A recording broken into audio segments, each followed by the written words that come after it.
다루기 시작했는데 그러니까 결국엔 저희가 얘기하려는 게 커패시터라는 거에 그러니까 커패시터가 회로에 들어갔을 때 걔를 어떻게 해석해야 되냐 그 방법에 대해서 배우는 건데 뭐 그거에 대해서 저희가 왜 그런 거를 관심을 가져야 되냐에 대한 모티베이션을 먼저 생각해봐야 되죠. 그래서 지난 시간에 얘기했던 모티베이션이 바로 이거였죠. 그러니까 결국엔 이와 같이 되게 단순한 저런 그 디지털 회로라고 생각하고 쟤를 그냥 막 고속으로 작동을 시키려고 하는데 실제로 고속으로 작동이 안 되는 원인이 뭔지를 따져보면은 사실은 여기에 그 스위치 안에 사실 그 저희가 일부러 넣은 건 아니지만 피할 수 없는 약간의 남아있는 그런 페르시릭 커패시턴스라는 게 존재하기 때문에 걔가 실제로 커패시터로서의 역할을 하는 거고 그런 것들이 이런 식의 딜레이를 유발한다라는 얘기를 썼습니다. 그래서 저희가 저런 그 딜레이가 생기는 양을 어떻게 하면 정량적으로 아니면은 정량적으로 그런 걸 예측할 수 있는지를 다루는 게 그 앞으로의 계속 고려하고 했었습니다. 그래서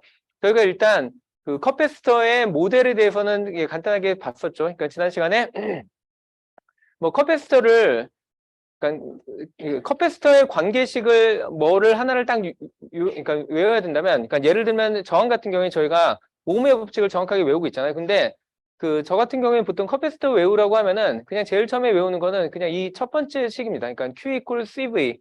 그러니까 무슨 얘기냐면 저희가 이렇게 커패시터가 하나가 있을 때 여기에 결국엔 저희가 어떤 전류가 흐르면은 그러면은 뭐 플러스 전류가 저 위로 흐르면은 그럼 여기에 플러스 전하가 점점 찰 테고 그와 동시에 같은 양의 마이너스 전하가 차는데 여기에 예를 들면 플러스 전하가 차는 양을 Q라고 쓰면은 그럼 여기에는 당연히 마이너스 Q가 되겠죠. 그럴 경우에 여기에 전하가 처음엔 완전히 비어 있다가 점점 이쪽에 플러스가 많이 차이고 여기에 마이너스가 많이 차게 되면은 그러면 요 사이에 저희가 전압값이 생기게 되고요. 그래서 여기와 여기 사이의 전압값을 제가 V라고 했을 때 이때 얘네와의 그러니까 Q와 V와의 관계는 Q는 C 곱하기 V라는 이런 단순한 관계를 가지게 된다는 거였습니다. 그리고 그때 여기에 해당하는 비례상수를 저희는 뭐라고 부르냐면 커패시턴스라고 부른다고 했었습니다. 제가 이거를 외우는 게 저한테는 더 편하다고 하는 이유가 딴 게 아니라 보통은 저희가 오음의 법칙을 얘기하면은 IV relation, 그러니까 커런트와 전압 간의 관계를 외우는 게 쉽다라고 생각하겠지만 얘 같은 경우에는 사실은 커런트와 전압 간의 관계가 단순하게 그냥 이렇게 그 곱해지는 관계가 아니라 저희가 그러니까 결국에는 그 전류라고 하는 거는 이거는 여기에 들어오는 여기에 쌓이는 그 그러니까 Q의 증가량, 그러니까 단위 시간 동안에 Q의 증가량이 사실은 전류와 같기 때문에 이 관계를 다시 여기다 넣어보면 사실 얘는 이런 미분의 관계를 가지게 되는 거죠. 그래서 물론 이거를 그냥 미분 관계식을 처음부터 외워도 뭐 상관은 없는데 저는 그냥 굳이 이걸 이렇게까지 외울 필요가 별로 없다고 생각하기 때문에 저는 보통 Q equal CV를 하고 그 다음에 그냥 전류와 그 전하량의 관계가 항상 이 미분 관계가 있기 때문에 그냥 이걸 외우는 편입니다. 제가 뭐 왜 이렇게 하냐면 그러니까 컵패스는 저런 관계를 가지는데 또 인덕터 같은 게 또 완전 반대 관계를 가지거든요. 그래서 나중에 막 헷갈리는 것보다 그냥 이렇게 외우기 쉬운 애를 먼저 외우고 난 다음에 거기서 그냥 그 관계식을 유도하는 게 사실은 좀 더 그러니까 좀 틀릴 위험 아니면 좀 그래도 뭐 한참 후에 지났을 때라도 좀 기억할 수 있는 그런 근거가 좀 있는 것 같아서 저는 보통 이걸 외우는 편입니다.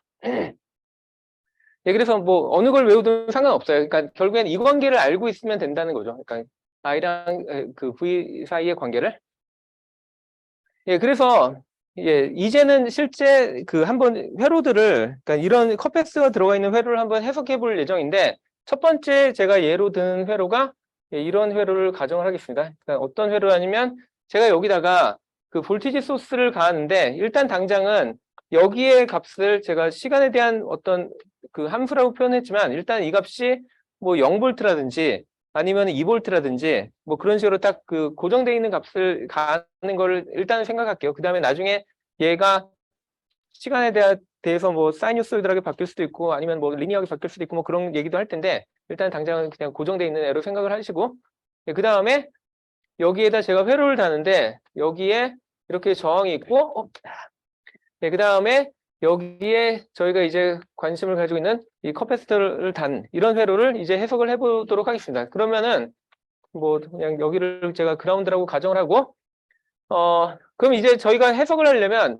뭔가 여기에 전류가 얼마나 흐르고 뭐 그런 걸 좀 알아야 되잖아요. 그래서 일단은 제가 뭐 한 세 가지 경우의 다른 경우를 볼 텐데, 일단 제일 첫 번째 경우는 뭐냐면은 여기에 일단은 제가 컨벤션으로 여기에 플러스 전화가 차면은 그러면 Q 값이 플러스가 가지도록 이렇게 정의를 할 거고요. 그 다음에 여기 사이에 전압 차이를 여기처럼, 예, 여기 커패시터 양변, 그러니까 커패시터의 두 개의 터미널 사이에 전압 차이인데 여기를 플러스라고 여기를 마이너스를 할 때 컨벤션을 해가지고 제가 V sub C라고 이렇게 정의를 하도록 하겠습니다. 그 다음에 이 커패시터가 이게 뭐 지난 시간에 얘기했듯이 커패시터의 뭐 면적이 넓어진다든지 뭐 아니면은 얘네들 간의 거리가 달라지면은 그러면 커패시턴스 밸류 요 비례상수 C가 달라지는데, 예, 일단은 여기에 저희가 사용하는 그 커패시턴스의 값은 그냥 계산을 편리하기 위해서 1페럿이라고 지금 그냥 가정을 할게요.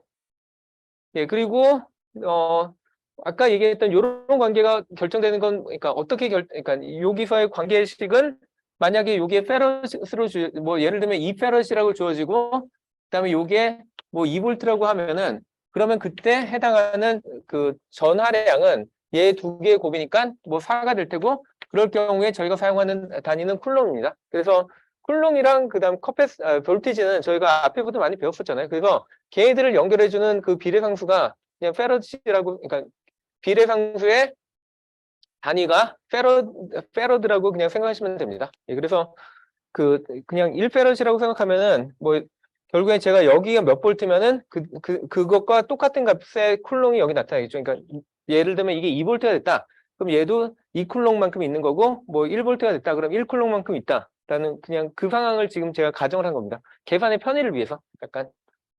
예, 그 다음에 여기에다 제가 그 저항을 그렸으니까 저항도 그 자기만의 어떤 R값을 가지겠죠. 그래서 이런 R값을 표시를 하고, 그 다음에 이제 제가 주로 그러니까 볼 가정은 한 두 가지 정도를 볼 건데, 아까 얘도 제가 볼티지를 0볼트 또는 2볼트를 가하는 경우를 가정을 했고, 그 다음에 제가 또 볼 두 가지 케이스가 어떤 때는 여기다가 제가 일부러 전하를 미리 쌓아놔요. 그러니까 이 커패시터는 어떤 면에서는 약간 그 충전지랑 비슷하거든요. 그러니까 여기다가 제가 이런 식으로 뭐 뒤에서 보면 오히려 얘를 해석하고 나면은 이게 왜 충전지라고 제가 얘기했는지 뭐 알 수도 있겠지만, 여기다 제가 이렇게 전하들을 잔뜩 쌓아놓고 난 다음에 여기 양쪽에다 이렇게 저항을 연결했다.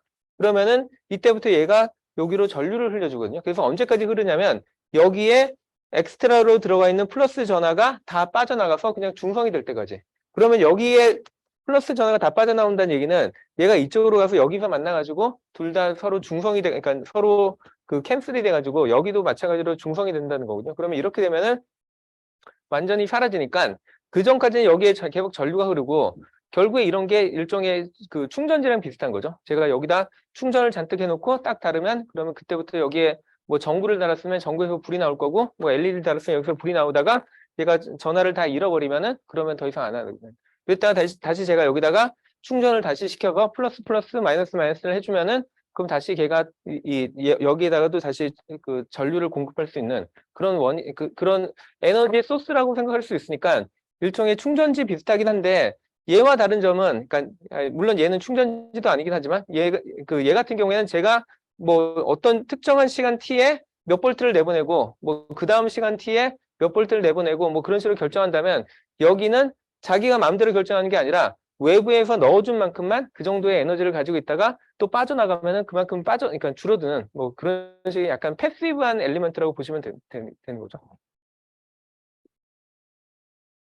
네, 그래서 뭐 아직도 여전히 감은 없을 텐데, 예, 제가 아까 일단은 제가 일단 다루는 경우가 뭐 몇 가지가 있겠지만, 첫 번째 경우를 한번 다뤄보면은, 예, 어떤 경우를 볼 거냐면, 일단 여기에 들어있는 Q 값이 T가 0일 때, 아예 0이라고 생각하고, 그 다음에 0쿨롬이라고 생각을 하고, 그 다음에 제가 여기다 걸어주는 전압도 그냥 0볼트라고 생각을 해볼게요. 뭐 이거는 뭐 T가 0일 때뿐만 아니라 계속 제가 0볼트를 유지하고 있다라고 가정을 하면은, 자, 그러면은 제가 여기를 그라운드를 기준으로 해가지고 여기 사이의 전압의 차이를 제가 0볼트를 유지한다는 거는 여기도 일단 0볼트라는 뜻이죠. 그리고 그 다음에 그럼 여기에 전압이 얼마냐를 제가 물을 수 있는데, 저한테는 제가 그냥 얼핏 보면은, 여기는 제가 그 현재 전하량이 0쿨롱만큼 쌓였다는 그 얘기만 했지, 실제로 여기에 전압 차이가 얼마인지를 얘기 안 했다라고 얘기할 수도 있겠지만, 이제는 요 관계를 이용해야죠. 요 관계에 의하면은 0쿨롬이 되려면 그때 거기에 해당되는, 그러니까 C는 제가 1페러스지라고 이미 고정을 해놨기 때문에 이때 여기에 여기에 걸리는 전압도 0볼트라고 얘기를 해야 되는 거죠. 그러면 여기도 0볼트, 여기도 0볼트라고 저희가 얘기할 수 있고, 그럴 경우에 이때는 전류가 여기를 흐르나요? 전혀 안 흐르죠. 그리고 이 상태가 그냥 계속 유지가 되면은 이때는 아무런 변화도 없이 그냥 끝까지 그 상태가 계속 유지가 돼도 아무런 문제가 없습니다. 이게 제일 단순한 경우예요. 뭐 이렇게 하면 이 경우까지는 전혀 뭐 이상한 부분들이 없죠.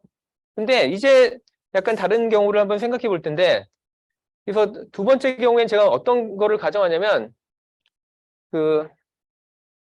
이제 시간 0일, 그러니까 시간이 0일 때, 그러니까 딱 제가 이제 측정을 시작을 했는데, 그때 얘기를 확인해 보니까 여기에 이미 2쿨롱의 그 전하량이 쌓여 있어요. 그리고 그때도 여전히 여기에 그 볼티지 소스는 그냥 계속 0볼트를 유지할 것이다. 예, 그래서 사실 얘를 아예 이렇게 생각해도 되는 거죠.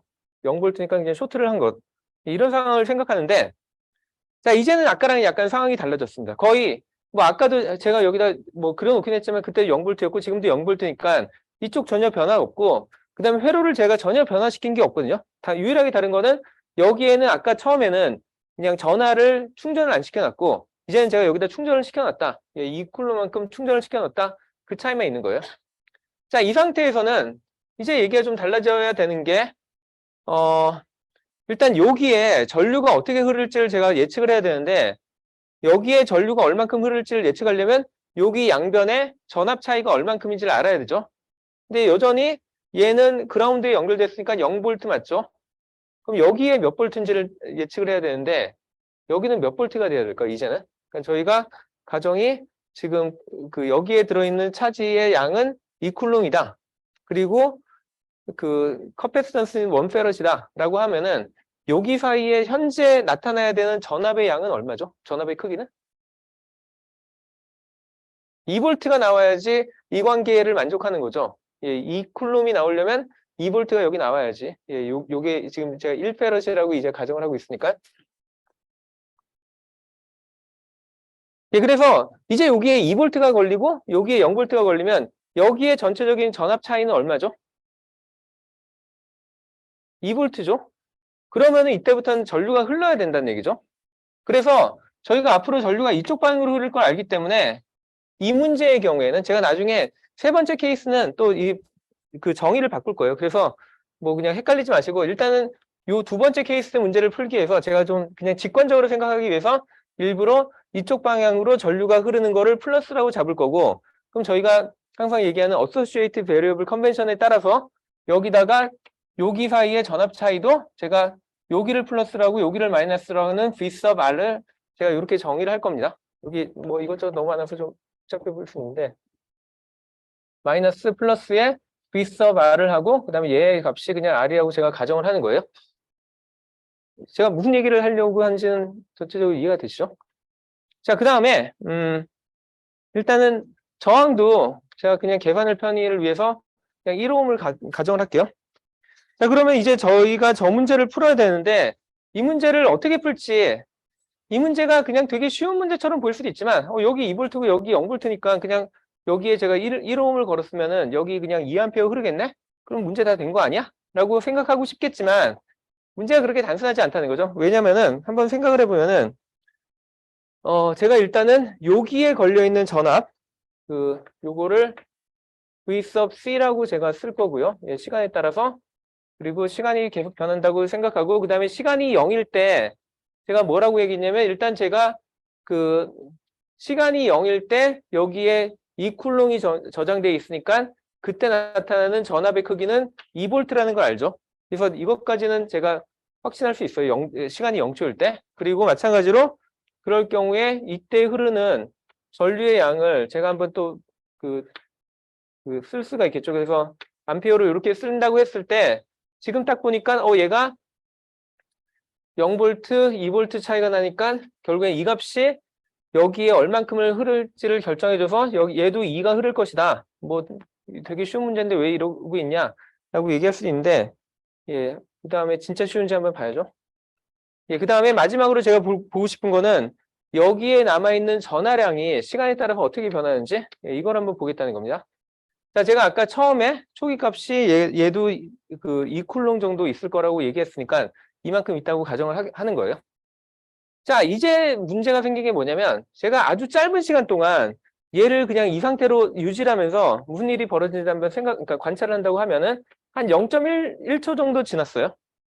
자, 그럼 0.1초 동안에 일단 가정은 실제로 이게 유지가 되지 않겠지만 사실 그냥 제가 가정을 되게 짧은 시간 동안이니까 이 동안에는 얘가 흐르는 전류의 양과 그 다음에 여기에 걸려있는 전압의 크기가 일단은 변하지 않는다고 그냥 가정을 좀 할게요.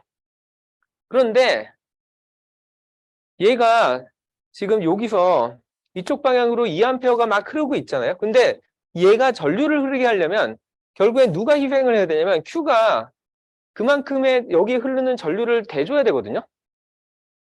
맞겠죠? 그냥 그 여기에 전하량은 그대로 남아있는데 갑자기 여기 막 전류가 흐르면은 그러면은 그 없는 전하가 막 생기는 거거든요. 그런 일은 없어요. 예, 그런 일이 있다면 아마 그런 걸 발견하시면 노벨상을 받겠죠, 아마. 예, 그래서 실제로 여기에 지금 0.1초 동안에 2A가 흐르고 있다는 얘기는 실제로 여기에 저장되어 있는 Q 값이 그 전하량이 시간에 따라 계속 감소를 해야 된다는 뜻입니다.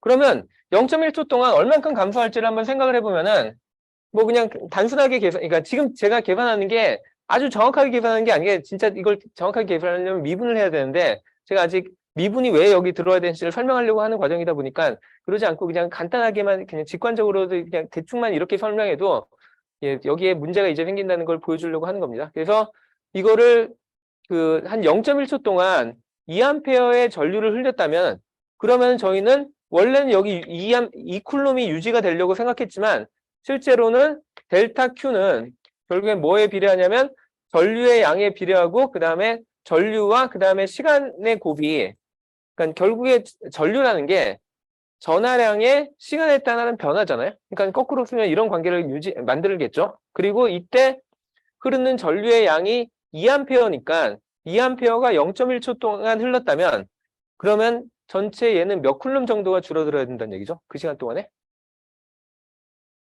2A가 0.1이니까 0.2 쿨럼 정도 줄어들어야 된다는 거죠. 그래서 한 0.2 쿨럼 정도 줄어서 얘가 뭐 한 1.8 정도 될 겁니다. 그래서 얘가 줄어든 거면 제가 이렇게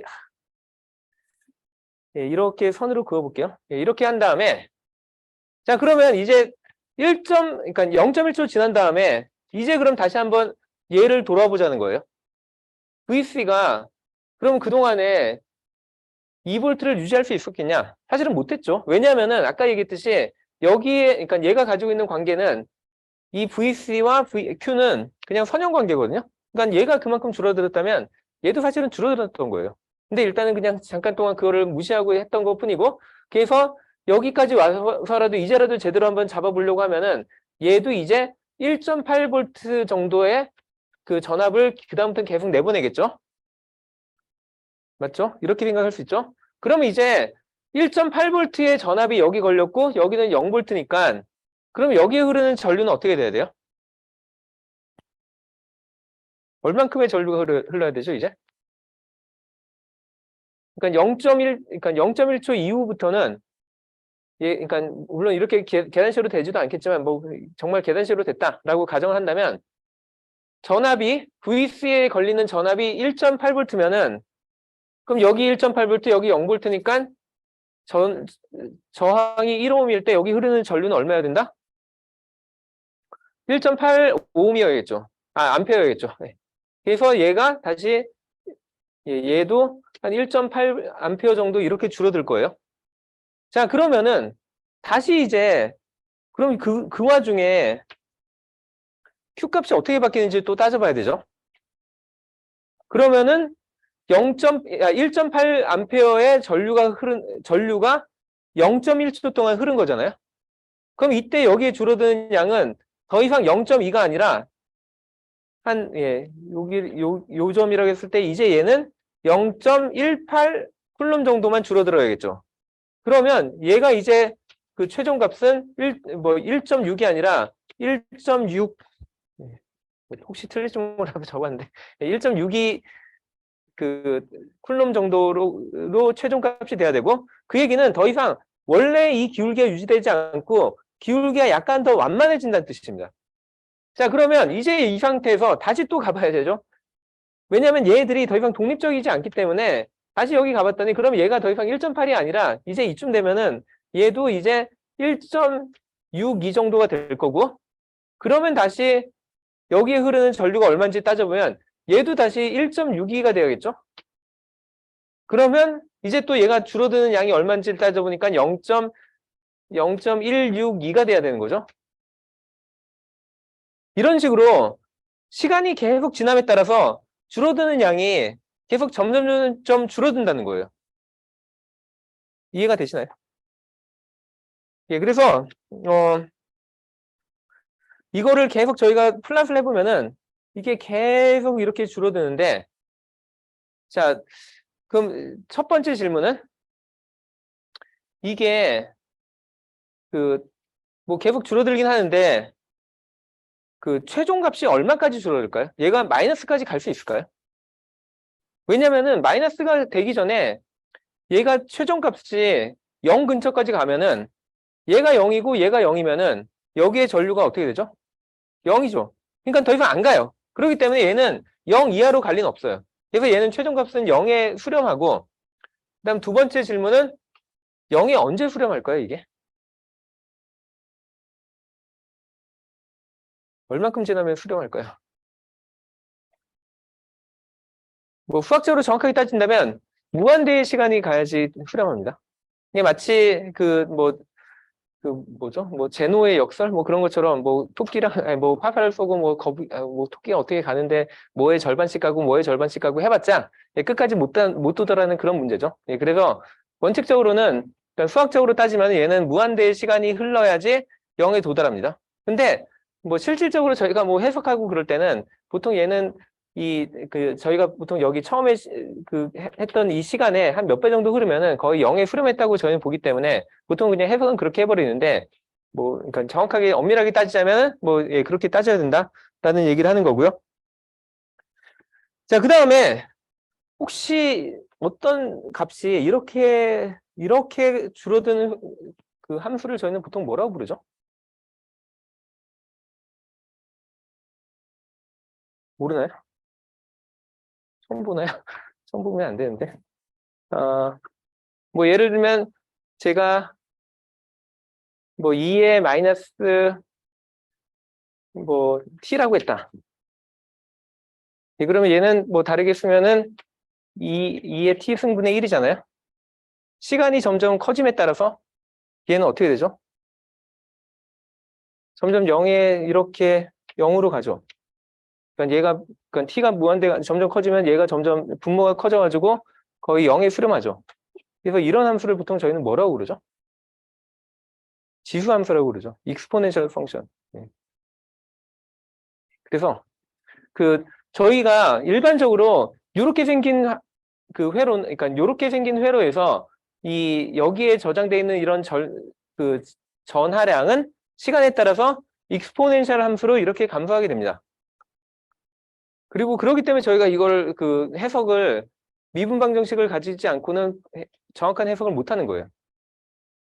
그래서 왜 저희가 이 과목에서 미분 방정식을 요구하는지는 이제는 충분히 이해가 되실 겁니다. 예, 그리고 뭐 이거에 대해서 약간만 몇 가지만 좀 더 얘기를 하면은 저희가 보통은 이런 그러니까 지수함수를 결국엔 다 뭘로 나타낼 수 있냐면은 익스포넨셜의 뭐 마이너스, 그러니까 예를 들면 이런 애들은 보통은 a 곱하기 t 뭐 그러니까 물론 여기서는 a가 0보다 큰 숫자라는 가정하에, 예, 이럴 경우에 얘가 계속 뭐 얘는 2의 at분의 1이니까 그럼 t가 계속 커질수록 분모가 점점 커져가지고 무한대로 커져서 그래서 다 0으로 수렴하는 함수죠. 그래서 이런 솔루션이 나올 거라는 건 이제 예측을 할 수 있는데 근데 이거는 제가 그냥 정성적으로 이렇게 본 거지, 실제로 정말 이게 얘의 솔루션이다 라는 거를 제가 아직 증명은 안 했잖아요. 그래서 그걸 한번 증명을 해볼게요. 어떻게 증명을 할 거냐면, 사실 방금 전에 여기서 일어났던, 혹시 여기까지 뭐 질문 있나요? 다들 너무 처음 봐서 당황스러운 건가요? 저도 질문 없어요? 근데 무슨 말인지 알겠어요. 예, 그러면 이제 이거를 한번 수학적으로 좀 더 유도를 한번 해볼게요. 자, 제가 여기다 이제 그릴 거는 아까 저희가 그 여기에 저장되어 있는 그 전하량을 나타내는 이런 뭐 어떤 특정한 점이었다라고 생각하고, 여기 어떤 특정한 점에서 시간 t가 있고, 그 다음에 이때 뭐 현재 뭐 q0의 양이 있다고 할 때, 그 다음에 저희가 이 관계를 어떻게 계산했는지 아까 다시 한번 생각을 해보면은, 제가 뭘 했냐면 델타 t 동안에 얘가 얼만큼 줄어들지 델타 Q를 계산을 했었죠. 그리고 델타 Q를 제가 어떻게 계산했냐면, 델타 Q의 양은 현재 여기에 흘러야 되는 전류의 양 I sub R과 그 다음에 주어진 그 시간의 변화량 요걸로 계산을 했던 거죠. 제가 아까 이렇게 했잖아요. 예, 그 다음에 그런데 정확하게는 얘는 제가 회로에 현재 이런 가정을 했었고, 그 다음에 Q를 플러스로 가정하고 뭐 계산을 했기 때문에, 실제로는 변화량은 마이너스가 요 앞에 붙어야겠죠. 그러니까 이 값 지금 플러스인 거 알고 있고, 그러니까 가정하고 있고, 그 다음에 얘도 플러스니까, 근데 실제로 줄어들어야 되는 델타 Q는 마이너스 값이어야 되니까, 이런 관계를 제가 쓰는 게 훨씬 더 정확한 값이겠죠. 그 다음에 제가 또 아는 게 뭐냐면, 이 회로에서 I sub R을 결국엔 누가 결정했냐면, 제가 아까 계속 여기와 여기 두 터미널 사이의 전압 차이를 계속 얘기를 했잖아요. 그리고 여기는 제가 이미 그 그라운드로 잡아놨으니까 0V고, 그럼 여기 사이에 걸리는 뭐 VR이 얼마냐라고 했을 때, VR은 결국엔 뭐에 의해서 결정되냐면 요 커패시터의 양변에 걸려있는 VC에 의해서 결정됐잖아요. 그래서 얘를 다르게 얘기하면은 I sub R은 V sub C 빼기 뭐 제로를 R로 나눈, 그러니까 여기에 흐르는 전류는 여기의 전압 빼기 여기의 전압인데, 여기의 전압은 0이니까 V sub C를 R로 나눈 이 값이 I sub R의 값이 되는 거고, 그거를 제가 이렇게 델타 T라고 적은 거죠. 여기까지도 뭐 어느 정도 말이 될 거고, 그 다음에 저희가 또 봐야 되는 게 뭐냐면요. 제가 여기다 델타 Q를 적었는데, 여기 보면 일단 미지수가 그러니까 저희가 결정해야 되는 값들이 많은 게 Q 값도 결정해야 되고 V sub C도 결정해야 되고, 뭐 그래서 결정해야 될 거 많으니까, 그러면 여기서 미지수를 어떻게든 하나라도 줄이려고 할 거거든요. 근데 여기서 저희가 또 생각해 볼 관계식이 뭐냐면, 예를 들면은 Q 값이 Q 값이 Q0에서 뭐 Q0 더하기 델타 Q로 이렇게 바뀌었다 하면은, 그때 사실은 저희 또 뭘 알고 있냐면, Q와 그 다음에 여기 커패시터에 걸리는 전압 VC는 서로 선형 관계를 가지고 있으니까, 예를 들면 이때 V0라는 값이 있었으면 얘도 V0 더하기 델타 V sub C, C 콤마라고 했을 때 V sub C의 콤마 0, 그러니까 초기 값이라고 제가 표현하면, 그럼 그때 변화량도 같이 바뀌겠죠. 그리고 저는 뭘 또 아냐면, 그러니까 요 값과 요 값 사이에는 사실 이런 비례상수로 서로 곱해가지고 나오는 그런 관계식이 있다는 걸 알고 있으니까, 그럼 Q0 더하기 델타 Q는 그 커패시턴스 밸류 곱하기 얘네 그 전압 차이에 해당되는 델타 V sub C, 뭐 이런 관계가 있다는 것도 알고 있고요. 그 다음에 얘는 C 곱하기 V sub C0 더하기 C 곱하기 델타 V sub C인데, 사실 이 관계는 제가 어떤 특정한 시간에 이미 만족을 하고 있겠죠. 그러니까 Q sub 제로는, 그러니까 Q equal CV의 관계를 이미 만족을 하고 있기 때문에, 그래서 얘네들은 뭐 신경 안 써도, 그러니까 얘네들은 서로 그 상쇄된 애들이라서, 결국에 저희가 여기서 얻을 수 있는 관계식은 뭐냐면, 델타 Q는 C 곱하기 델타 V sub C라는 관계입니다.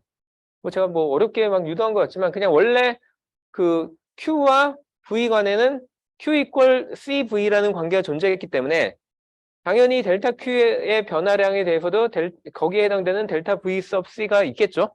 그걸 그냥 제가 표시한 것 뿐이에요. 여기까지 뭐 아주 이상하지 않죠? 자, 그래서 제가 그러면 요걸 왜 이렇게 열심히 구했냐? 아까 얘기했듯이 지금 요 시기에 보면은 그 미지수들이 너무 많은데 얘를 그냥 간략하게 하려고 쓴 겁니다. 그래서 다시 한번 얘를 정리를 해보면 델타 Q는 델타 Q는 C 곱하기 델타 V sub C가 되고요.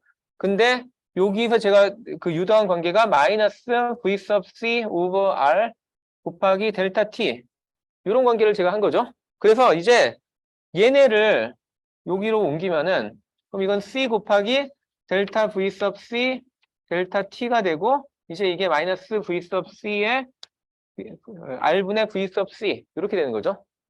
자, 마지막으로 제가 여기다가 이제 그 델타 T를 제가 아까 이거 계산할 때는 0.1초라는 나름대로 작은 숫자를 잡았지만 사실 정확한 값을 반영을 못했겠죠. 왜냐하면 얘가 실제로 바뀌는 게 여기서는 선형적으로 바뀌는 게 아니라 얘가 바뀌면 얘도 또 바뀌기 때문에 다 동시에 같이 바뀌었어야 되거든요. 근데 그 관계를 반영하지 않았잖아요. 그래서 이거를 제대로 반영하려면 델타 T를 무한히 작게 만들어가지고 아주 작은 구간에서 다 해줬으면 맞겠죠. 그래서 그걸 제대로 해주면 이렇게 해줘야 되니까 결국에 제가 이 그 델타 T와 델타 V의 그 비율에 대해서 제가 델타 T를 0으로 보낸다는 거는 다르게 얘기하면 지금 요 수식을 다르게 대체하면 그냥 V sub C의 시간에 대한 미분이라고 얘기할 수 있는 거죠. 그래서 여기서 저희가 얻는 그냥 최종적인 관계식은 뭐 그거는 C 곱하기 dv sub c over dt는 마이너스 v sub c over r 이런 관계를 얻는다는 겁니다. 이게 저희가 최종적으로 얻어야 되는 그 미분 방정식이에요.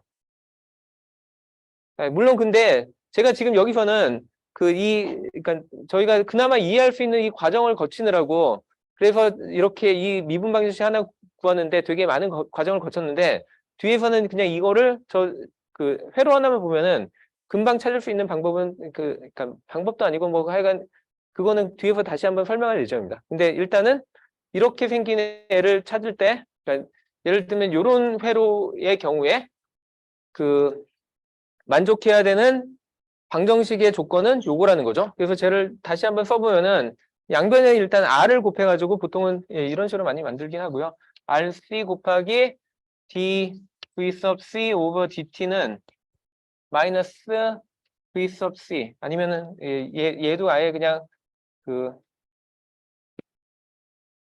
좌변으로 옮겨가지고 V sub C는 0 이런 방정식을 저희가 만족해야 된다라고 하는 겁니다. 그 다음에 저희가 원래 이거 시작했던 모티베이션이 뭐였냐면 아까 제가 그 솔루션이 이런 익스포넨셜 형태가 나타날 거라고 얘기했는데 진짜 맞는지 그걸 확인하려고 그래서 저희가 방정식을 세운 거거든요. 그래서 실제 이런 게 그러니까 방정식을 만족하는지를 한번 보도록 하죠. 그래서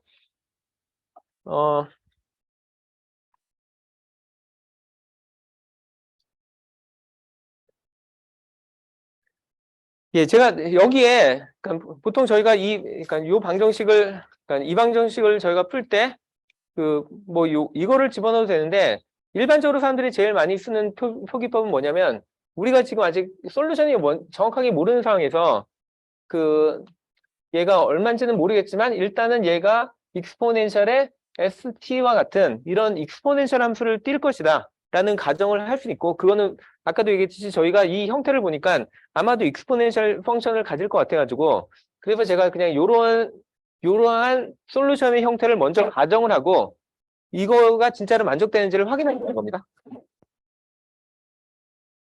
그래서 이제 얘를 여기다가 한번 집어넣어 볼 거거든요. 그러면은 먼저 계산을 해줘야 되는 게 제가 dvc over dt 그러니까 얘를 시간에 대한 미분을 계산해야 되죠. 그리고 뭐 계속 얘기하지만 이런 경우에는 사실은 이거는 체인루 그러니까 그 미분을 할 때 어떤 펑션이 뭐 이런 식으로 그 주어진 함수가 있으면은 이때는 먼저 얘를 그 df에 대해서 이거를 이거를 하나의 덩어리로 생각해가지고 이거 전체에 대해서 미분을 한번 한 다음에 그 다음에 그 안에다가 그 안에 있는 함수에다가 다시 이렇게 미분을 해주는 이런 거를 보통 저희가 체인 룰이라고 부르는 이런 방법을 적용을 해야 되는 거죠. 그래서 이거를 적용을 하면은 제일 처음에는 저희가 뭘 해야 되냐면 익스포넨셜 함수를 얘를 익스포넨셜에 뭐가 있는데 그거를 그러니까 이걸로 그러니까 미분한 형태가 뭔지를 따져보면은 얘는 보통 자기랑 원래 똑같은 형태가 나오는 거죠. 그게 이 익스포넨셜 함수의 그 특징 중에 하나이기 때문에 그래서 얘를 먼저 한번 첫 번째 미분을 해주면은 그러면 얘는 그냥 익스포넨셜의 st가 나올 거고요. 근데 두 번째 해줘야 되는 게 이제 요 안에 있는 애를 다시 t에 대해서 미분을 해줘야 되죠. 그래서 st를 제가 t에 대해서 미분을 해주면 이거는 t의 1차 함수잖아요. 그렇기 때문에 t가 그냥 사라지고 거기에 그냥 s가 붙는 이런 구조가 되는 거죠. 결과를 얻는 거죠. 그 체인 룰 알죠?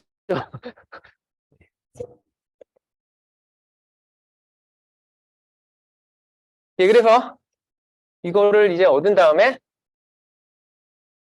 예, 그 다음에 이제 그러니까 얘를 그러니까 미분한 게 이거란 걸 아니까 이제 여기 이걸 여기다 집어넣어 주면은 c s 포텐셜 st 그다음에 예, 뭐 아니면 아까처럼 이거를 그냥 RC로 하고 그러면 더하기는 0. 뭐 이렇게 나타냈다고 하면은 그러면 RC 그다음에 여기 요거 미분한 거 이렇게 넣고 그다음에 그다음에 여기다가 V sub C를 그냥 더하는 거니까 그러면 얘가 익스포넨셜의 ST는 0. 이거를 만족해야 되는 그러니까 이 식을 만족해야 되고요. 제가 지금 여기서 이 일종의 방정식을 다시 세운 이유가 뭐냐면 제가 아직 여기에 S에 얼마가 들어가 있는지 결정을 안 했거든요. 아까 여기서 얘기할 때도 어떤 양수가 있어가지고 그냥 이런 식으로 익스포넨셜처럼 감소할 건 알지만 실제 이게 A가 얼마야 되는지 그런 거에 대해서는 저희가 찾은 적이 없잖아요. 그래서 실제 요 A 값이 얼마야 되는지 아니면 정확하게 마이너스 A 값을 제가 S로 보통 치환해서 보통 나타내는 거고 그래서 요 S 값이 얼마야 되는지를 결정을 해야 되거든요. 그래서 이 관계식을 다시 보면은 얘를 그냥 전체적으로 봤을 때 RCS 더하기 1로 이렇게 묶을 수 있는 거잖아요. 요 식을. 근데 저는 요 식을 0을 만들려고 하는데 그러면은 두 개가 곱해졌으니까 둘 중에 하나가 0이 돼야 되는데 일반적으로 요거가 0이 되려면 시간이 뭐 그러니까 S 곱하기 T가 거의 마이너스 무한대까지 가야 되기 때문에 아주 스페셜한 경우밖에 적용이 안 되거든요. 그래서 대부분의 경우에 얘는 다 0보다 크기 때문에 그러니까 0이 아니기 때문에 얘를 만족해 주기 위해서는 얘가 0이 되는 게 아니라 일반적으로는 얘가 0이 돼줘야겠죠. 그래서 이 고관계식을 다시 보면은 이때는 S는 마이너스 RC분의 1의 형태를 띠면은 예, 그러면은 그 요렇게 생긴 솔루션이 요런 방정식을 만족시킨다라는 걸 알 수 있죠. 그리고 아까도 얘기했듯이 요 S가 원래 가져야 되는 형태가 마이너스 그 다음에 어떤 양수 그러니까 지금 보면 마이너스 RC분의 1이니까 마이너스 양수의 형태를 가지고 있어가지고 그래서 저희가 원래 예측했던 그런 결과를 얻었다는 걸 알 수가 있다는 겁니다. 이게 그 미분 방정식을 푸는 방법입니다. 아마 그 처음 본 학생들은 되게 당황스러울 수도 있긴 한데 근데 사실 미분 방정식은 그리고 저희가 지금 방금 전에 미분 방정식을 풀긴 했는데 그냥 여기서만 끝나는 게 아니라 이제 또 한 가지 약간의 난관이 있는데 뭐냐면 어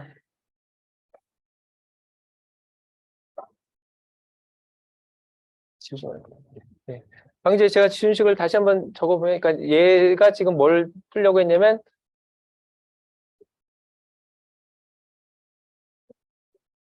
이런 식을 풀려고 했잖아요.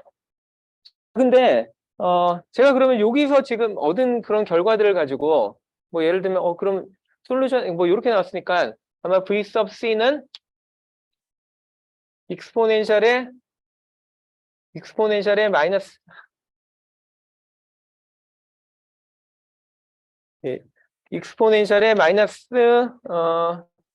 t분의 뭐 rc 뭐 요런 형태로 하면 되겠다라고 생각해가지고 그래서 원래 저희가 진짜 처음에 만족하려는 조건이 뭐였냐면 요 조건이었거든요. 요런 조건이 제대로 만족하는지를 보려고 했는데 자 아까 얘기했듯이 그 만약에 저희가 c가 1이면은 그러면은 이 조건 때문에 v sub c가 t equal 0일 때는 얘는 2V가 돼야 되거든요.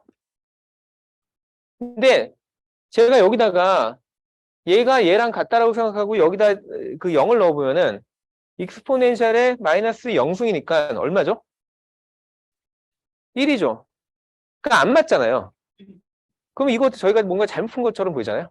근데 이게 왜 그 잘못 푼 것처럼 보이냐면 제가 여기서 처음에 그 솔루션의 모양을 가정할 때 충분히 일반적인 형태를 가정하지 않았다는 겁니다. 무슨 얘기냐면 어 제가 여기다 그러니까 요런 형태를 시작해가지고 얘 요거를 만족하는지 보려고 얘를 한번 미분하고 그다음에 여기다 다 집어넣어가지고 뭐 했더니 이렇게 나왔는데 제가 만약에 여기다가 3배를 하고 만약에 제가 여기다 3배를 하고 시작했다 하면 얘도 그냥 3배가 될 거고 그럼 이게 3배가 되면은 얘도 3배가 되고 얘도 3배가 되겠죠? 그럼 얘도 3배가 됐는데 그래도 만족을 하잖아요, 이 식을.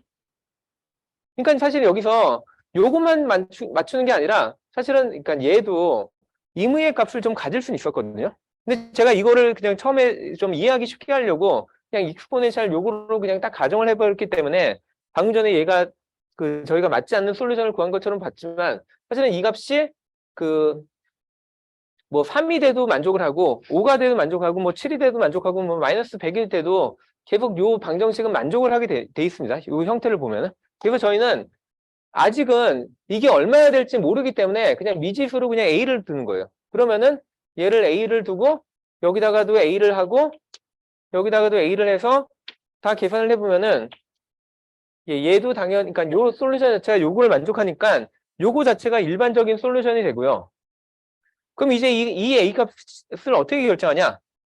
아까 얘기했듯이 저희가 처음에 만족해야 되는 이런 걸 보통 저희가 이니셜 컨디션, 그러니까 초기 조건이라고 얘기하는데 초기 조건을 만족하기 위해서 얘의 자유도를 사용해야 됩니다.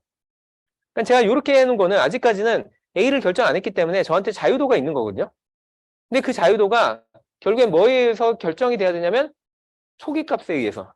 저희가 문제를 얘기할 때 그러니까 보통 이런 그 커패시터 문제나 아니면은 뭐 인덕터가 들어가는 문제들은 이제부터 시간에 대한 변화에 대해서 되게 민감할 거기 때문에 제가 항상 초기 조건이 뭐다라는 걸 주는 겁니다. 왜냐면 아까도 봤듯이 제가 초기 조건을 첫 번째 케이스처럼 0으로 줬다.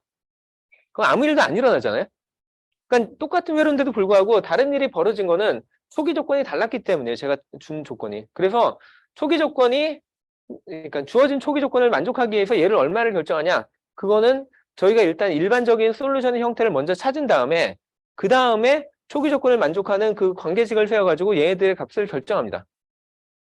그래서 보통 이런 걸 프리 파라미터라고 부르고요. 예, 그래서 얘네들을 빼먹고 그냥 하면 안 되고 그 꼭 그 같이 가지고 다녀야 되고 그 다음에 그러면은 이 값이 바뀜에 따라서 솔루션이 어떻게 바뀔지를 한번 생각해 보면은 뭐 예를 들면은 A 값이 1이면은 t가 0일 때 1에서 이렇게 줄어든 애도 있겠지만 A 값이 2면은 여기서 줄어들기도 하고 그 다음에 A 값이 뭐 2분의 1이면 여기서 시작해서 이렇게 줄어들기도 해가지고 결국에 마지막에 다 0으로 가는 건 똑같은데 얘들이 다 다른 형태의 완전 다른 그래프처럼 나타나기도 하잖아요. 그래서 저희는 뭐라고 부르냐면 이 값이 이런 프림 파라미터에 대해서 이 형태는 똑같은데 근데 모든 값이 다 동시에 몇 배가 된다든지 몇 배씩 줄어들잖아요. 그래서 이런 거를 보통 저희는 호모지니어스 솔루션이라고 부릅니다. 호모지니어스라는 게 모두가 다 균일한 뜻이잖아요. 그래서 균일하게 다 2배가 된다든지 10배가 된다든지 그런 솔루션을 저희는 호모지니어스 솔루션이라고 부르고 제가 이렇게 부르는 거는 호모지니어스 솔루션이 아닌 게 저희가 뒤에서 또 나타날 거기 때문에 그래서 그 문제를 다루기 전에 먼저 이런 호모지니어스 솔루션이라는 개념을 먼저 좀 짚고 넘어가고 싶고요. 그래서 이거의 호모지니어스 솔루션의 형태는 그 V sub C는 뭐 A 곱하기 익스포넨셜의 마이너스 T 오버 RC 뭐 이런 형태가 나타날 것이다 라는 게 일단 첫 번째 경우에 대해서 저희가 풀어본 겁니다. 자, 여기까지 뭐 아마 되게 어렵게 느껴지는 학생도 많을 텐데 질문 있나요? 질문이 없으면 그 다음 문제로 또 넘어갈 건데 네, 그럼 그 다음에 이제 문제를 약간 좀 바꿔서 또 생각을 해볼게요.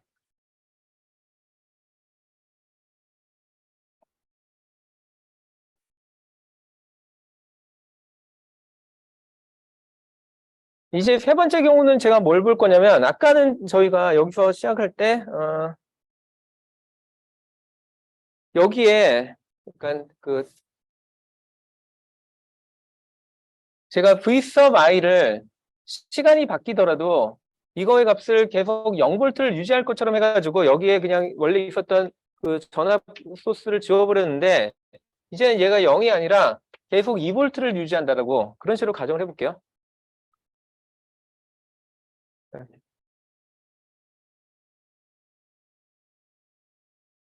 예, 뭐 이렇게 돼 있고 그 다음에 걔를 계속 2V를 하고 이제는 반대로 아까는 제가 얘에 대해서 문제를 할 때 처음에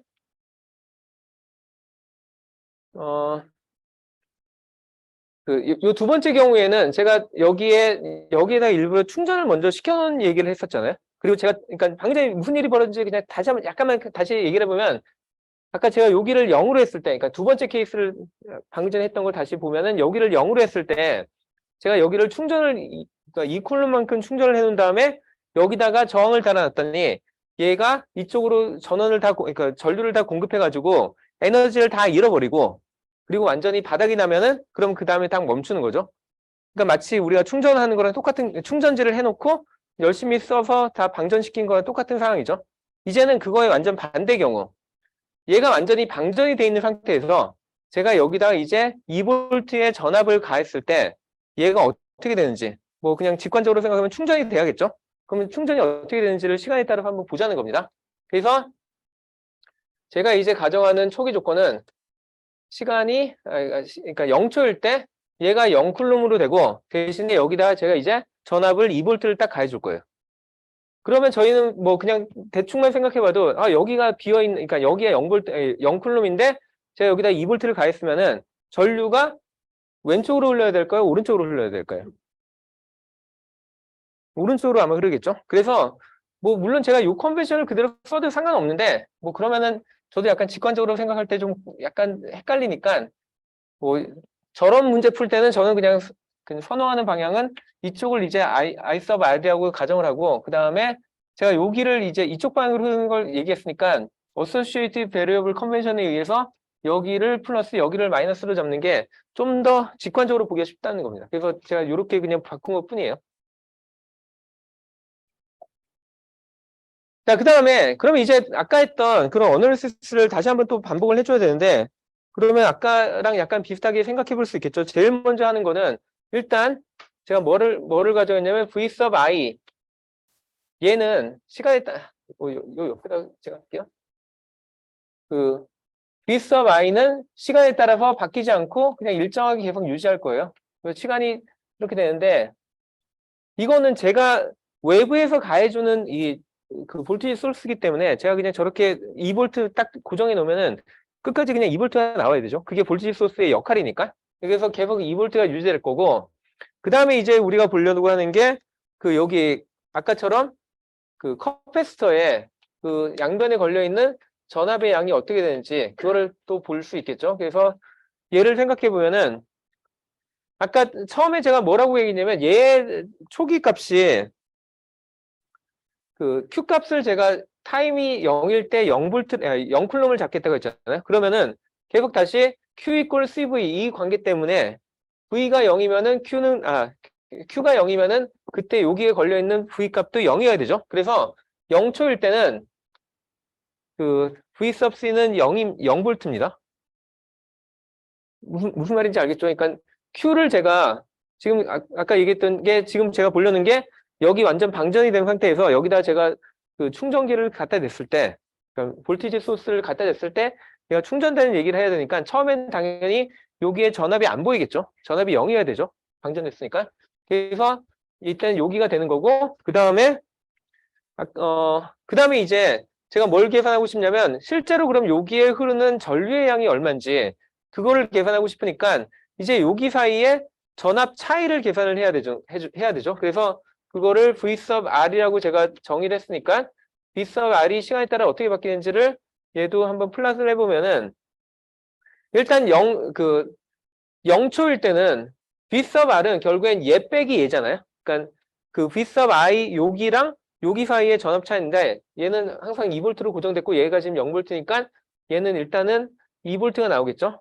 예, 그리고 마지막으로 마지막은 아니고 뭐 두 개를 더 그릴 건데 이제 이거를 보고 제가 또 계산할 수 있는 게 그 시간에 따라서 실제 그러면 I sub R이 얼마가 될지를 얘기를 할 수 있는 거죠. 그래서 이 초기에 같은 경우에는 여기 그러니까 V sub R이 2V인데 제가 여기다가 1ohm을 가정을 했으니까 여기에 흐르는 전류의 양은 얼마여야 되죠?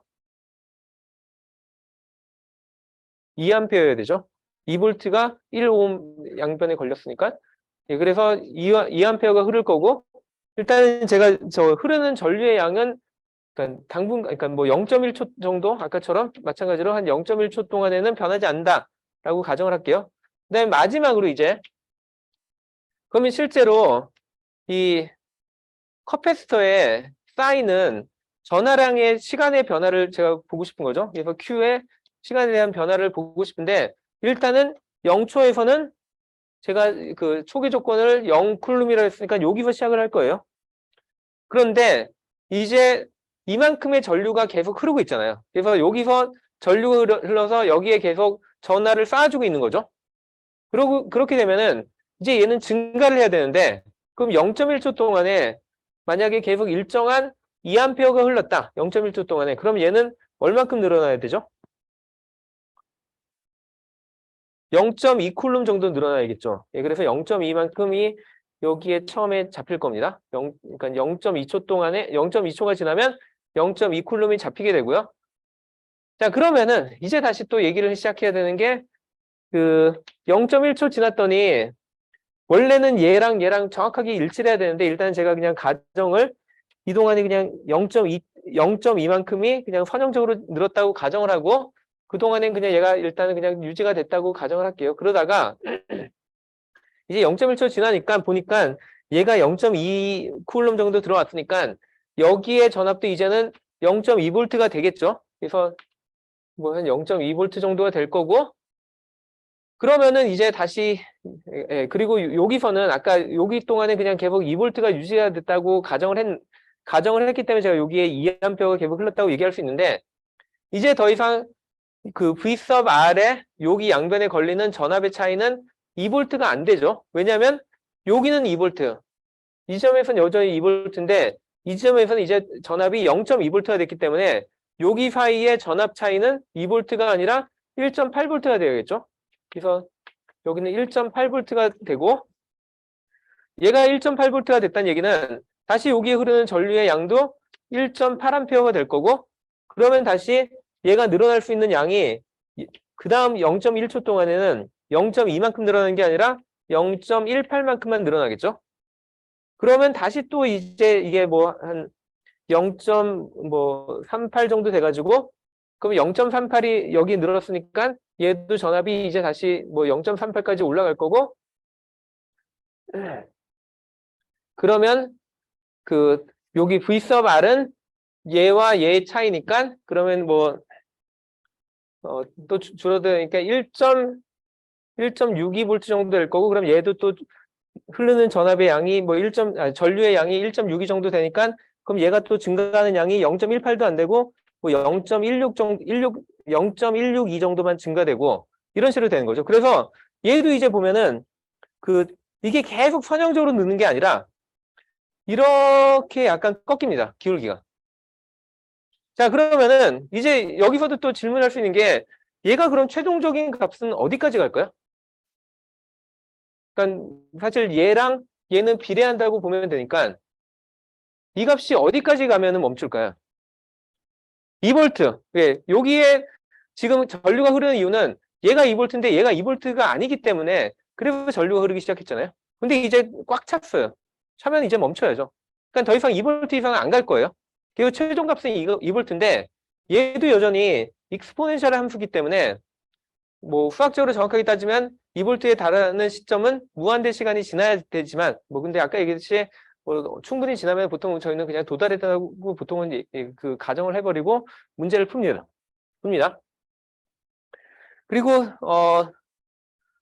예, 그래서 저희가 요것도 익스포넨셜 형태의 어떤 솔루션이 나올 거는 이제 예측할 수 있는데, 근데 아까처럼 한번 방정식을 한번 세워보긴 해야겠죠. 그래서 방정식을 아까 방식과 똑같은 방식으로 한 번만 더 해볼게요. 앞으로는 더 이상 안 할 거예요. 근데 그냥 감을 좀 익히기 위해서 저희가 이제 여기에 어떤 특정한 점에 대해서 그러니까 Q라고 생각할 때 여기에 제가 또 어떤 특정한 시간 T에 뭐 Q0의 어떤 양이 있었으면은 그럼 얘가 얼만큼 바뀔 것이냐?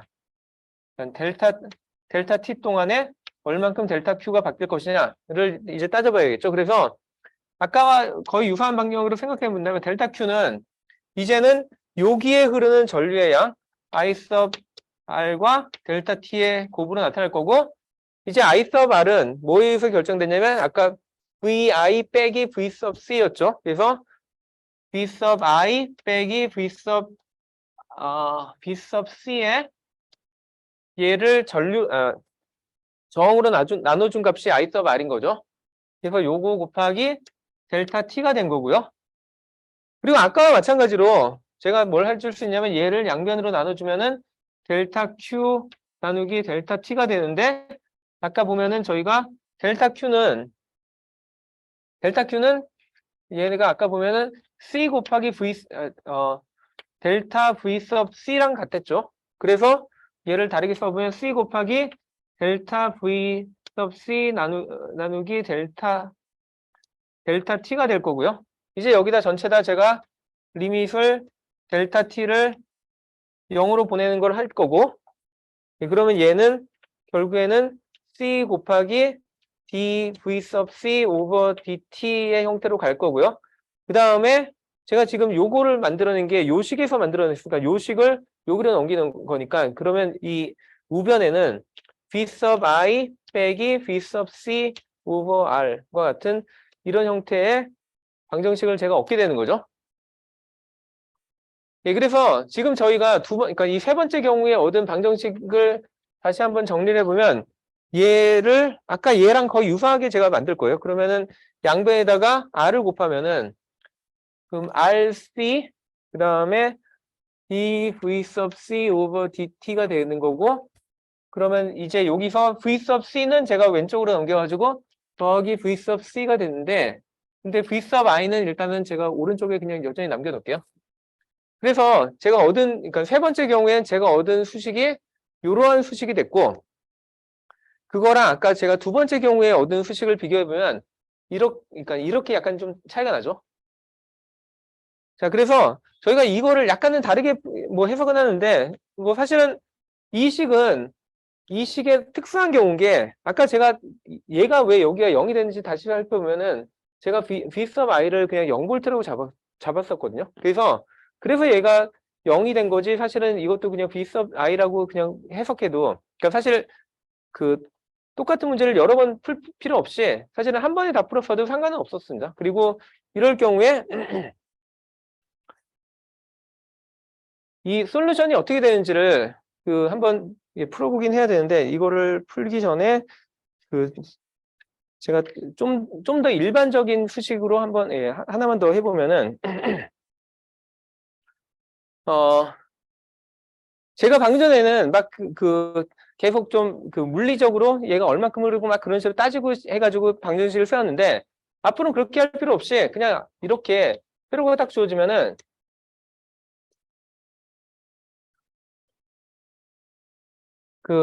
여러분들이 지금까지 뭐 배웠던 여러 가지 어널리시스 방법이 있었잖아요. 근데 걔네들은 다 지금까지 요게 커패시터가 아니라 저항이라고 가정하고 다 배웠는데 사실은 그 대부분의 경우를 여기다 적용할 수 있습니다. 무슨 얘기냐면 저희가 제일 많이 썼던 그 방법 중에 하나가 노드 어널리시스잖아요.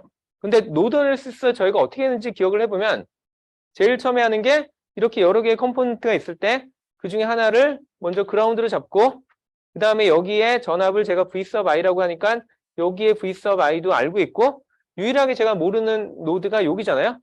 그러면 제가 여기에 전압을 뭐 그전에는 2라고 많이 풀었었는데 뭐 이렇게 그대로 푸셔도 상관없고 근데 제가 여기서 관심 있는 거는 그래서 여기 그 컵패스 주변에 걸리는 전압 강하가 얼마냐 예, 그걸 알고 싶으니까 보통은 얘를 V sub C라고 쓸 텐데 어차피 여기 그러니까 이 문제의 특정한 경우에는 여기가 그라운드고 여기에 전압 강하가 V sub C니까 여기에 E는 다르게 얘기하면 제가 그냥 V sub C라고 얘기할 수도 있는 거죠. 그래서 그냥 이렇게 V sub C를 쓸게요. 왜냐면 앞에서 계속 그렇게 제가 써왔으니까.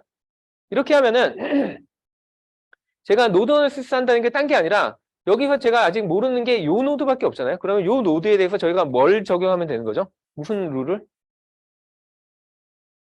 기억 안 나시나요? 이거 시험 문제 뭐 이번 시험에 또 얼마든지 노드 어널리시스 나올 수 있는데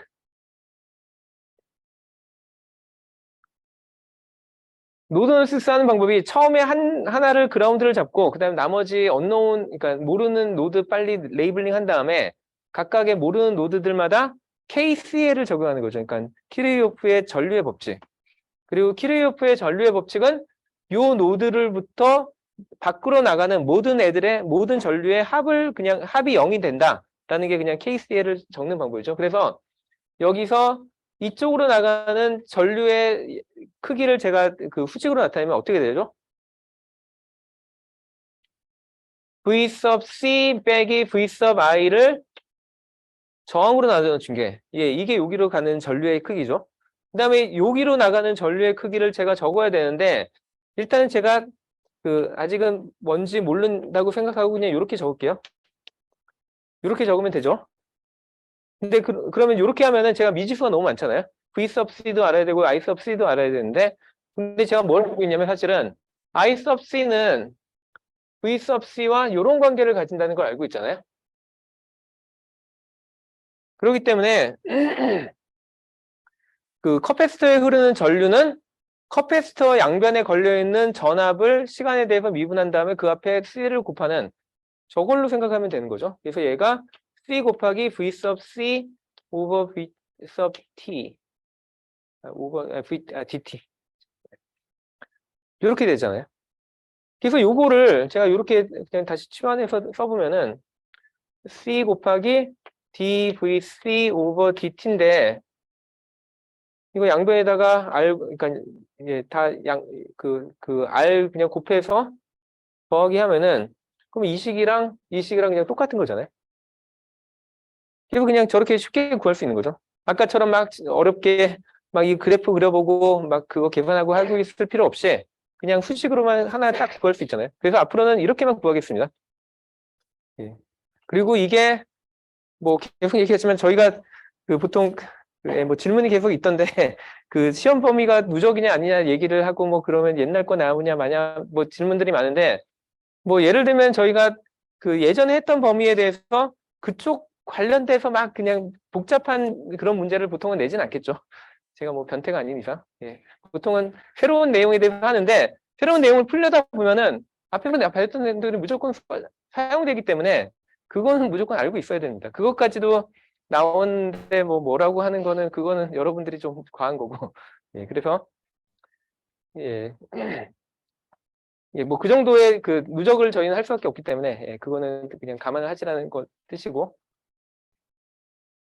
예, 그래서 앞으로는 이런 식으로 그러니까 노드 어널리시스나 아니면 기존에 배웠던 그 회로를 분석하는 그런 툴들을 사용해서 이 커패시터가 들어가거나 아니면 뭐 인덕터가 들어가거나 뭐 상관없이 다 그냥 해석을 할 거예요. 예, 그러면 이제 저희가 궁극적으로 해야 되는 거는 그래서 이런 이퀘이션 어떻게 풀 거냐 그 얘기를 해야 되는 거죠. 그래서 그러니까 아까 얘기했던 요식하고 똑같으니까 요식을 어떻게 푸는지를 좀 얘기를 해볼게요.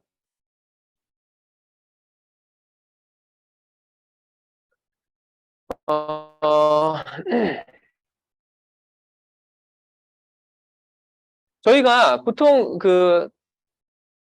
아까 제가 요거 솔루션 풀 때 어떻게 했냐면 그러니까 아까 요거 할 때는 그러니까 제가 아까 대충 뭐 이런 식으로 손으로 그려봤던 그 솔루션의 형태를 보니까 얘가 익스포넨셜 함수를 가질 것 같아가지고, 그래서 아예 처음부터 어떻게 가정했냐면, 얘가 아직은 정확하게 뭔지는 모르겠지만, a 곱하기 뭐 익스포넨셜의 st와 같은 이런 그 되게 일반화된 그 익스포넨셜 펑션의 형태를 가정하고, 얘를 여기다 넣어가지고, 그거를 만족하는 s를 찾는 그런 식으로 했었습니다. 그래서 이제 여기에, 여전히 여기에 적용되는지 한번 해봐야겠죠. 근데 해보면은 안타깝게도 잘 안 되는 게, 얘를 저기다 그대로 넣어서, 그러면 그러니까 요 식에다 지금 넣을 거니까 얘 전체에 대해서 미분해봤자 이거는 상수고, 그 다음에 이거 하면은 아까 체인 룰 때문에 이렇게 나와서 뭐 이렇게 나올 거고요. 그 다음에 두 번째는 그대로 얘니까 v sub c니까 a 곱하기 exponential st 나오고, 그 다음에 v sub i 해가지고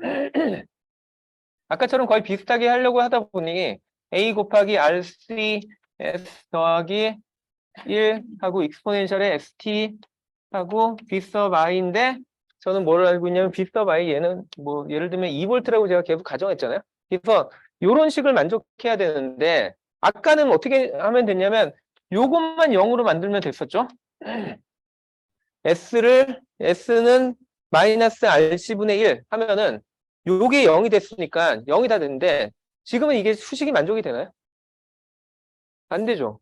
지금은 얘가 더 이상 0이 아니기 때문에 b sub i가 0이 아니라서 얘를 0으로 만들어도 이 식을 만족하는 솔루션이 안 돼요. 그래서 이런 문제는 저희가 뭐라고 부르냐면, 일단 요렇게 된 거, 그러니까 뭐 이거를 정의하려면 뭐 약간 좀 시간이 걸려서 아마 제가 뭐 구체적으로는 제가 정의 안 하고 다음 시간에 제대로 좀 다시 정의를 할 텐데, 일단 여기 보면은 얘는 제가 왼쪽에는 제가 풀고자 하는 미지수들만 이루어진 수식들이 쫙 있고, 그 다음에 여기 오른쪽에는 미지수가 아니네.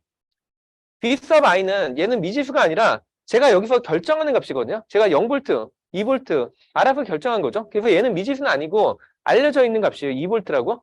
그렇기 때문에 미지수는 다 왼쪽으로, 그 다음에 나머지는 다 오른쪽으로 넘겼을 때, 그때 이 오른쪽이 완전히 0이 되는 그런 방정식을 저희는 호모지니어스 이퀘이션이라고 부르고요.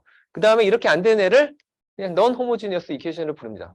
그리고 이게 호모지니어스 이퀘이션이냐 아니면 넌 호모지니어스 이퀘이션에 따라서 솔루션을 찾는 방법이 약간 좀 더 복잡해집니다. 그래서 지금 여기 보면은 저희가 이렇게 되게 복잡한 이런 그러니까 보통 이런 걸 제가 트라이얼 솔루션이라고도 부르고 아니면 안사치라고도 보통은 부르는데, 이런 솔루션을 제가 여기다 트라이를 해봤더니 안 됐잖아요. 그래서 그냥 포기를 할 거냐? 근데 사실은 이걸 만족하는 B sub C를 사실 이거보다 훨씬 더 쉬운 형태를 찾아서 여기다 트라이 할 수 있거든요. 그러니까 지금 여기 같은 경우에는 B sub I가 2잖아요. 자, 이거를 만족하는 B sub I를 어떤 애를 여기다 한번 트라이를 해보면 저걸 만족할까요? 되게 쉬운데. 그냥 B sub C가 2. 얘를 하고 여기다 넣어보세요. 여기다 넣으면 어떻게 되죠? 0 더하기 2는 2. 그냥 이런 솔루션이 존재하거든요. 물론 여기도 따지면은 B sub C는 0짜리를 해도 솔루션은 돼요. 예. 그래서 뭐 이게 뭐 전혀 완전히 새로운 건 아니라고 얘기할 수 있지만, 여기서 중요한 거는 일단 요거 방정식만을 만족시키기 위해서는 꼭 이렇게 복잡하지 않더라도 이렇게 되게 단순한 솔루션도 존재를 하거든요. 근데 문제는 요걸 가지고 나머지를 맞추려면 절대로 여기 안 나오죠. 그냥 이 값만 쭉 나오니까 저희가 원하는 거는 이런 수식이 나와야 되는데 그게 아니라 그냥 2만 나오잖아요. 그렇기 때문에 이렇게만 해가지고 이 솔루션이 이 전체 솔루션을 만족은 못 하는데, 적어도 전 뭘로 하냐면 이렇게 생긴 애를 여기다 넣으면은 적어도 만족은 해요. 그러니까 수식 자체는. 그러니까 초기 조건이라든지 그런 걸 만족을 못 하는 거지. 그냥 이 자체는 만족을 한다는 걸 알고 있고, 그럼 제가 여기서 좀 더 생각해 볼 수 있는 게, 여기다가 제가 더하기 2를 하면 어떻게 되냐 생각해 볼 수 있잖아요.